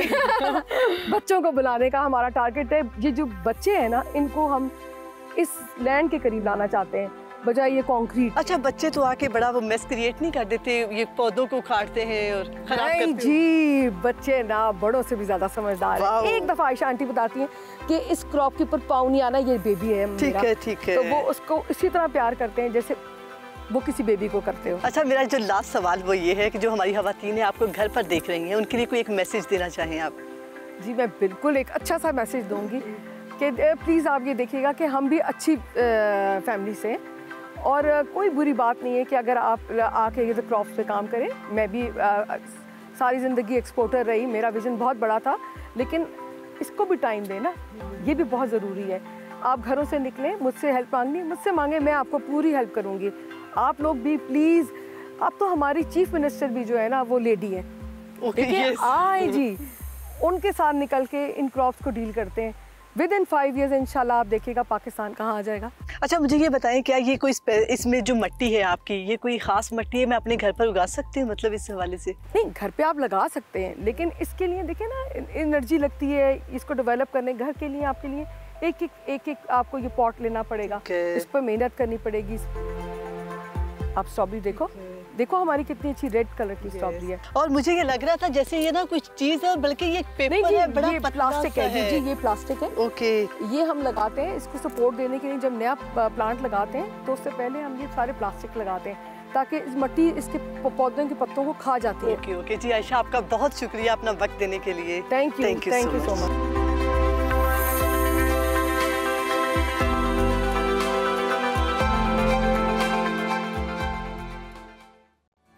बड़ी खूबसूरत रिपोर्ट तैयार की है रुबीना यूसुफ ने, और उनको देख के तो लग रहा था कि भरपूर एंजॉय भी किया उन्होंने। मैं और शहर बानो थोड़ा जेलस हो रहे थे। बिल्कुल, तो दिल कर रहा था कि जाकर मैं भी ऐसे स्ट्रॉबेरी पकड़ के ऐसे तोड़ के आपको तो फेवरेट फ्रूट भी है, मैं तो कह रहा था यहाँ जाना चाहिए। वैसे जाना चाहिए, ज़रूर जाना चाहिए, आप सबको भी ज़रूर जाना चाहिए। और जब आप खुद किसी दरख्त से या किसी जगह से ऑर्गेनिक चीज़ें उतार के खाते हैं तो उसका अलग ही मज़ा होता है, और उसको धोए बगैर खाने का और मजा। हमारे ज़राए ने हमें बताया कि यहाँ पे कोई इवेंट भी आने वाला है, तो हम इस इवेंट में ज़रूर जाएंगे। और हम आपको शहर बानो भरपूर मौका देंगे कि आप ताज़ा स्ट्रॉबेरी तोड़कर खाएं, और वैसे इस खातून को भी खैराज तहसीन पेश करना चाहिए, वेरी गुड इनिशिएटिव। और जिस तरह से इनोवेशन लेके आई जा रही है ना मुख्तलिफ कह लें कि शोबाहाए ज़िंदगी में, और बहुत ज़रूरी है बहुत अट्रैक्ट कर रही है लोगों को। थोड़ा सा अपनी ऑर्गेनिक लाइफ की तरफ वापस जाएं। हम बहुत ही आर्टिफिशियल लाइफ गुजारना शुरू हो गए, ऐसे ही बिल्कुल, जिसकी वजह से बीमारियां बढ़ती जा रही हैं। तो इस तरह की एक्टिविटीज होनी हमें इसलिए तो शहरबानो देहात कई दफ़ा बहुत याद आते हैं, गाँव बड़े याद आते हैं कि वहाँ जाकर हम लोग ताज़ी सब्जियाँ तोड़कर खाते थे बचपन में, जो समर हॉलीडेज में जाया करते थे, तो बड़ा मजा आता था वहाँ पे। अब तो वो ट्रेंड रहा नहीं है, वैसे अब तो देहात भी टाउन बन गए उस तरह से। लेकिन अब देहात में जब जाते हैं तो वो बचपन याद आता है, जिस तरह से ट्यूबवेल पानी निकल रहा होता था। और मतलब वो सारे, इवन मुझे याद है कि बचपन में हम लोग तरबूज तोड़कर उसको ट्यूबवेल में फेंकते थे, वो ठंडा होता था, फिर उसको वहीं बैठकर खाते थे। अच्छा, ये सारे फल लगे देखना भी एक बड़ी खूबसूरत चीज होती है, बड़ा डिफरेंट लगता है, बड़ा खूबसूरत नजारा। और कभी सब्जियां वगैरह तोड़ी यहाँ पे? बहुत तोड़ के खाते थे ना, मूली गाजरें, ऑर्गेनिक गाजर, ऑर्गेनिक शलजम, ऑर्गेनिक मूली, ये सारी चीजें खाने से सेहत भी अच्छी होती है। और ये कि आपका वैसे ही मूड फ्रेश हो जाता है जब आप उस फजा में जाते हैं। कि जो सबसे दिलचस्प बात ये है कि ऑर्गेनिक ब्रेक भी है हमारे पास, तो ब्रेक लेते हैं, ब्रेक से वापस आते हैं।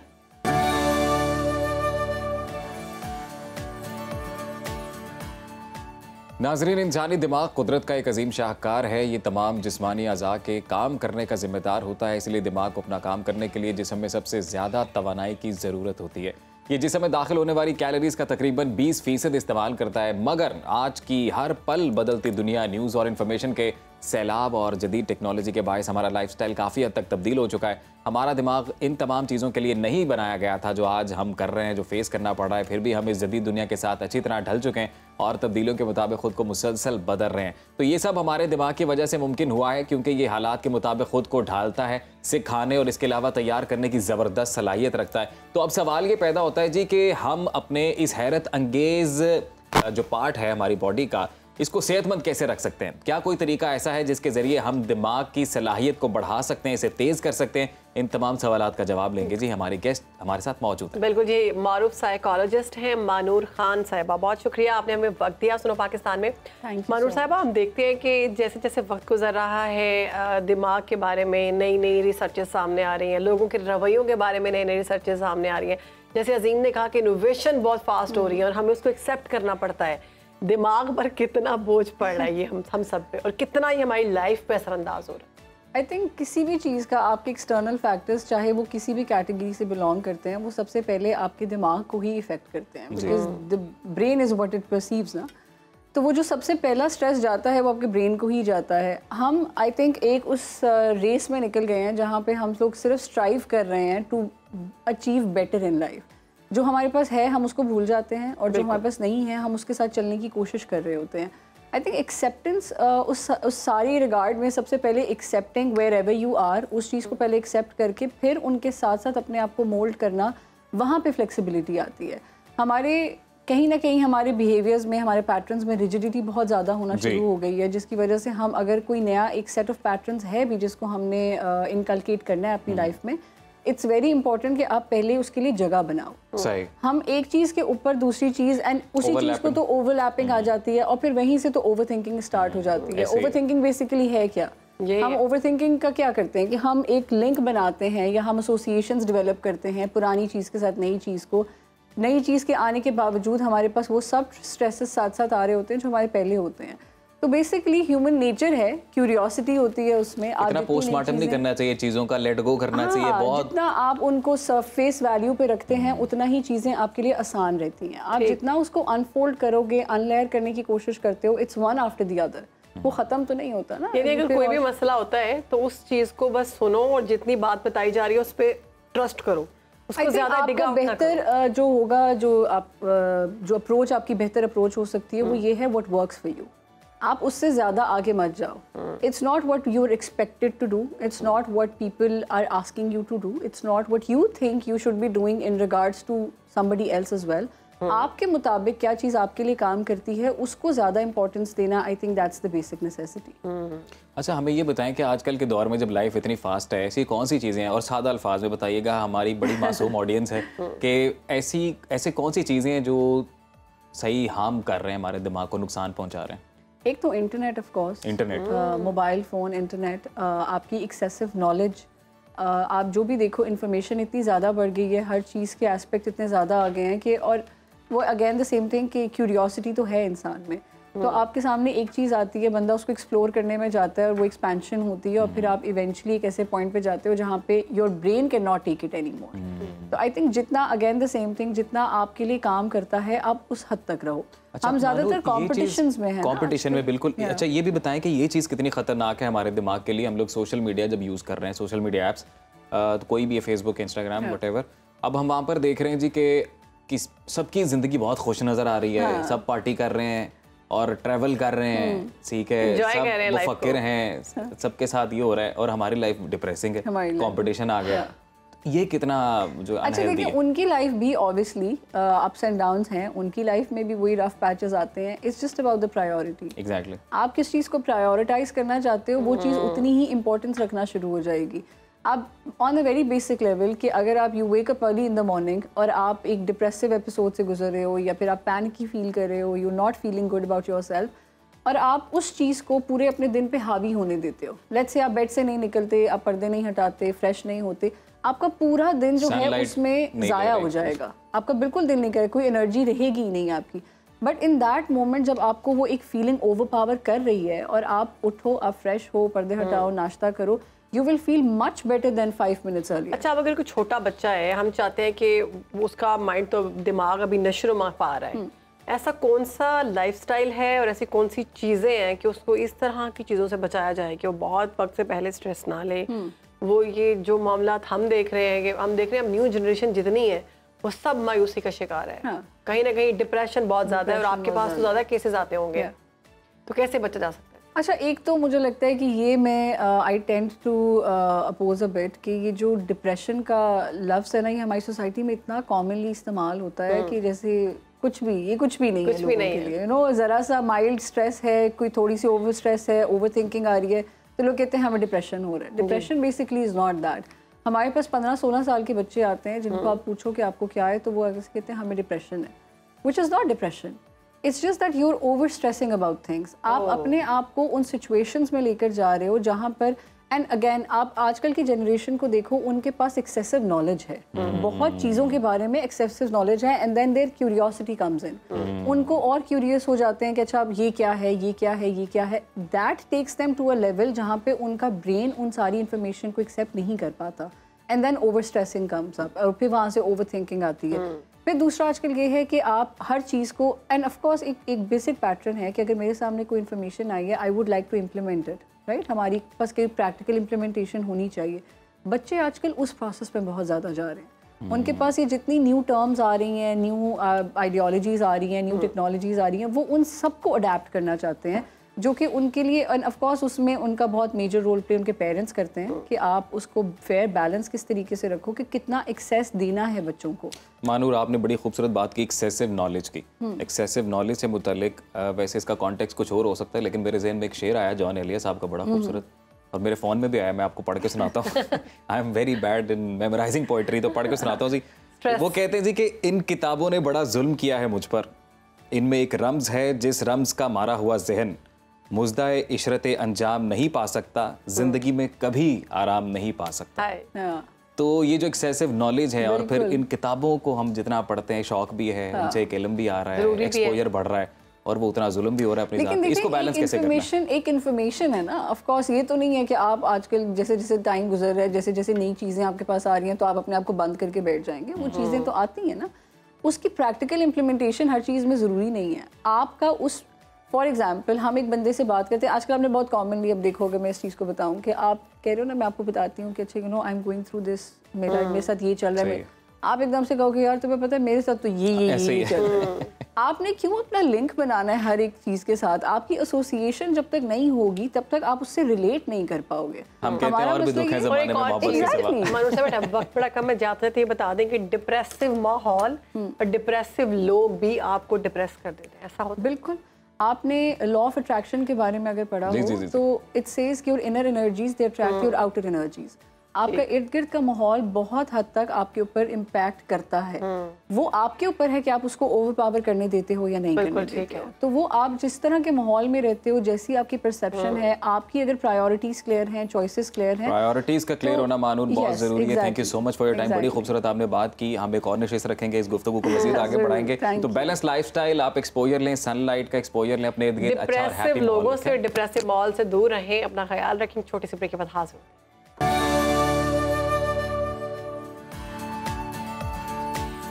Welcome back. अब बढ़ेंगे हम अपने उस सेगमेंट की जानिब जहां पर हम आपको दिखाएंगे पाकिस्तान। तो उसका नाम है सुनो हमारी जान है पाकिस्तान। आज हम सैर करवाने जा रहे हैं आपको जिला जेहलम के मकाम पर पिंड दादन खान है, और वहां पर एक किला है जिसको क्या कहते हैं, किला नंदना। नाम भी बड़ा डिफरेंट है। चलिए आइए देख लेते हैं।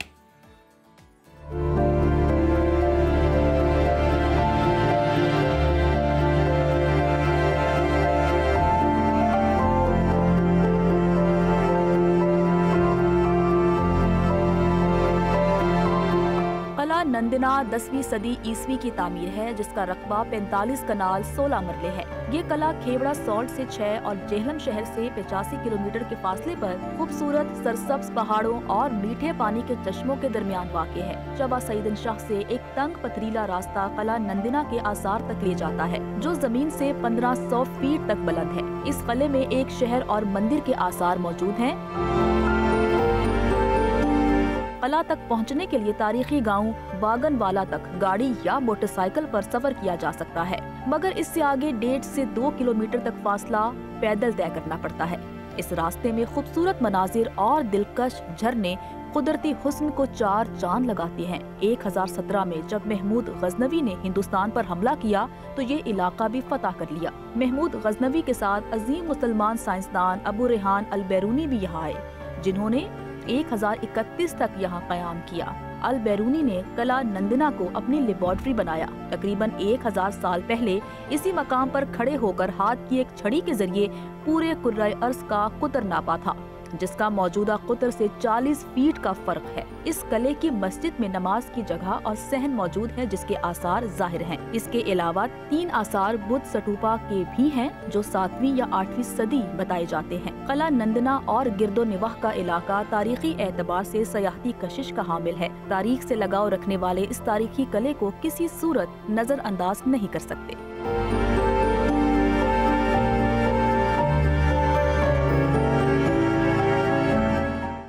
तो ये तमाम जगह जो हम सुनो पाकिस्तान के इस प्लेटफॉर्म से अपने नाजरीन के लिए लेकर आते हैं, इतनी मेहनत के बाद इतने शानदार विजुअल्स को कैप्चर करके, उनका मकसद सिर्फ एक है कि अपने नाजरीन को ये बावर कराया जाए कि ये है पाकिस्तानी विरसा, ये है पाकिस्तानी एहसास, इसका ख्याल करें। ऐसा है बिल्कुल हमारा पाकिस्तान। तो यहाँ जाएँ, यहाँ पर आप सैर सपाटा करें, यहाँ पर कैंपिंग करें, इन जगहों को देखें, और साथ ही साथ अरबाब इख्तियार से भी गुजारिश है कि इन चीज़ों को कोशिश करें असल हालत में रिवाइव करें। लाहौर में हम खासी मेहनत देखते हैं इस हवाले से, जो है वो किले को या और जो इस तरह से आसार कदीमा है उनको प्रोटेक्ट करने की, प्रिजर्व करने की कोशिश की जा रही है। बट हमारा विरसा ये और इस विरसे को हमने संभालना भी खुद ही है, और आने वाली नस्लों को दिखाना भी है। जैसे पता नहीं इतना पुराना है और आज हम देख रहे हैं और देखकर कितने खुश होते हैं। और शहरबानो मुझे कह रही थी जब ये रिपोर्ट चल रही थी कि मैं यहाँ से कई बार गुजरी हूँ इस एरिया से, लेकिन आज तक ये किला नहीं देखा है। हाँ। तो फिर देख लें, ऐसी जगह इनको प्रिजर्व करें, असल हालत में बहाल करें। दुख हो रहा था कि मेरे हस्बैंड मुझे नहीं लेके गए यहाँ। तो अभी इस दुख को दूर करें ना, अब आप जो पहला ट्रिप है प्लान करें इस जगह का। बिल्कुल जी, जब भी जेहलम जाएंगे पिंड दादन खान में किला नंदना जरूर देखेंगे। किला रोहतास तो वहाँ पर है, वो भी देखा हुआ है। बाकी भी एक किला और है, उसका नाम मुझे इस वक्त ज़हन में नहीं है। तो ये किला रह गया, इसको जरूर देखूंगी, लेकिन मुझे देखकर बहुत अच्छा लगा। बट डिफरेंट सा किला बना हुआ है, जी जी, काफी बुलंदी पर पहाड़ों की मदद से बनाया गया हुआ है। बिल्कुल कोई ख्याल नहीं। अच्छा, लाहौर के अलावा ना मैं देखती हूँ बाकी जगहों पर विरसे जितने भी हैं ना, ये निगलेक्टेड हैं, देखे नहीं जाते, इनकी हिफाजत नहीं की जाती। प्लीज़ हिफाजत करें और अपना भी ख्याल रखें। छोटे से ब्रेक नहीं लेंगे, हम जा रहे हैं और खुदाफिज कर रहे हैं। हमारा प्रोग्राम कल आपकी खिदमत में हाजिर होंगे नए मौजूद नई गेस्ट लाइन के साथ। अब तक अपना और अपने प्यारों का ख्याल रखें। मुझे शहरबानो को इजाजत दें।